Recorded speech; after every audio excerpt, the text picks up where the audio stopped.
Assalamualaikum warahmatullahi wabarakatuh. Perkenalkan, saya Fahmi Rumanda dan Kandiri 75 Di sini saya akan menjelaskan tugas dari mata kuliah pemrograman framework, web framework dengan dosen Bapak Andika. Jadi di sini sebelumnya saya jelaskan terlebih dahulu, kita akan disuruh atau diperintahkan untuk membuat full stack application step by step tutorial dari blog ini. Jadi kita akan membuat suatu blog yang mana itu terdapat front end dan back end-nya ya. Jadi full stack yang terdapat pada satu blog ya. Nah, kita belajar dari blog ini ya, dari blognya Santiago. Nah, jadi building a full stack blog application step by step tutorial. Nah, nanti kurang lebih hasilnya seperti ini. Nah, di sini sudah terdapat slide-nya dan saya sudah menjalankannya. Dan di sini saya sudah menjalankan dan sudah menambahkan satu persatu apa saja yang harus digunakan untuk membuat full stack blog dari React dan juga Node.js. Nah, sebelumnya saya jelaskan terlebih dahulu, kita ada front end dan back end-nya ya. Yang pertama kita front end menggunakan React.js, kemudian ada kita masukkan ke dalam client ya. Untuk front end-nya di sini ada public yang berisi index, kemudian searching, di sini body content dan selain sebagainya, yang mana kita menggunakan React.js ya. Kemudian ada back end-nya, kita masukkan dalam satu folder yang bernama API. Di sini kita menggunakan Node.js ya. Jadi di sini terdapat roots ya, sama. Kemudian di sini ada out, ada post, ada user, kemudian ada controller juga kita ada. Kemudian bagaimana cara menjalankannya? Kita buka terminal terlebih dahulu ya. Kita buka terminal. Yang pertama kita masuk ke folder API. Kemudian kita jalankan. Kemudian sebelumnya kita tambah lagi terminalnya. Kita masuk ke folder client. Jadi kita menjalankan dua sisi ya. Yang pertama client dan kemudian yang dan servernya kita jalankan agar berjalan sesuai ya. Di sini kita masuk cd client. Sudah masuk, lalu kita gunakan perintah npm start, enter, dan kita ke API nya kita npm start juga.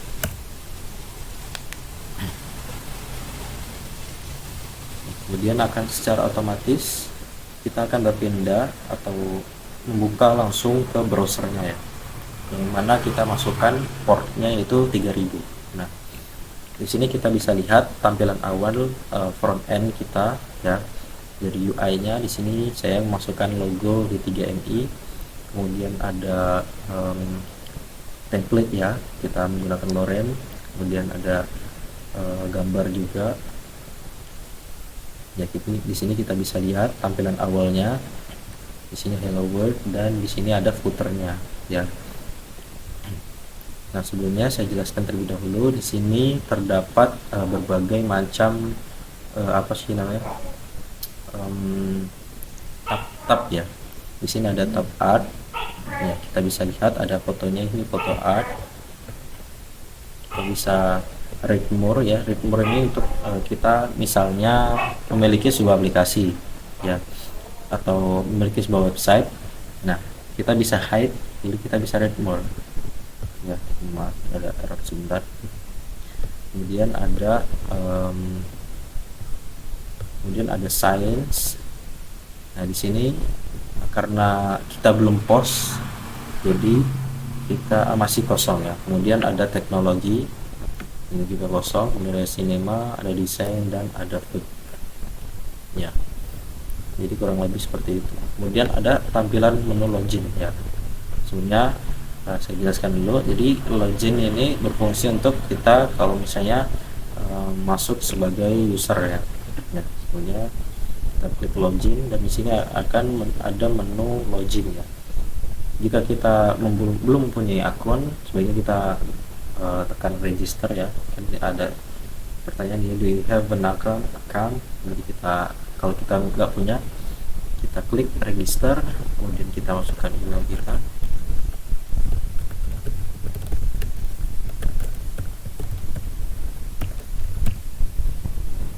Kita masukkan yang ini nama, maaf.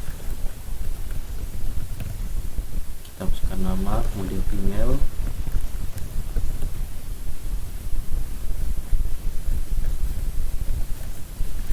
Kemudian password kita masukkan 123455. Kita register, lalu kita balik ke tampilan login. Jadi kita menggunakan cookies ya. Jadi langsung kita berbalik ke login, kita masukkan namanya tadi, kemudian passwordnya 123455. Kita masuk login. Ya, di sini kita bisa lihat. Di sini kita masuk ke user Novandro ya. Kita bisa logout dan tampilannya sama seperti yang tadi ya. Kemudian sebelumnya saya jelaskan terlebih dahulu, kita ke menu upload ya. Upload ini berfungsi untuk kalau kita ingin menambahkan elemen baru, atau misalnya kita ingin menambahkan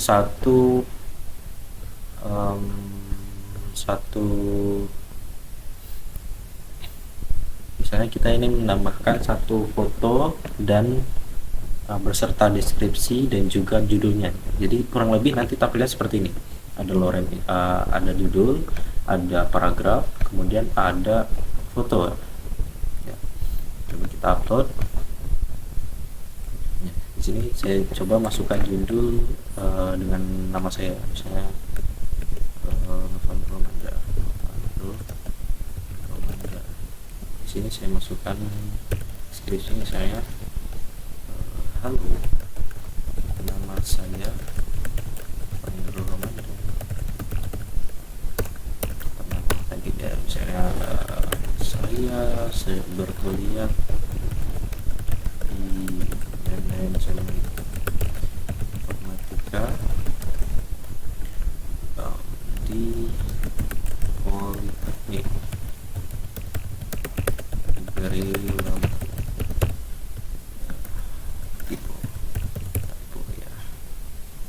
halo ya.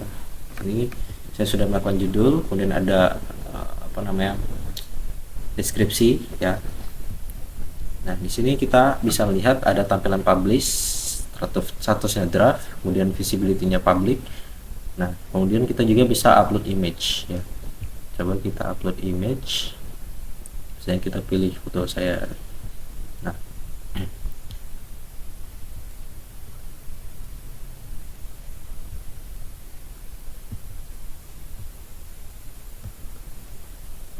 kemudian kita bisa milih kategorinya. Jadi di sini ada kategori art.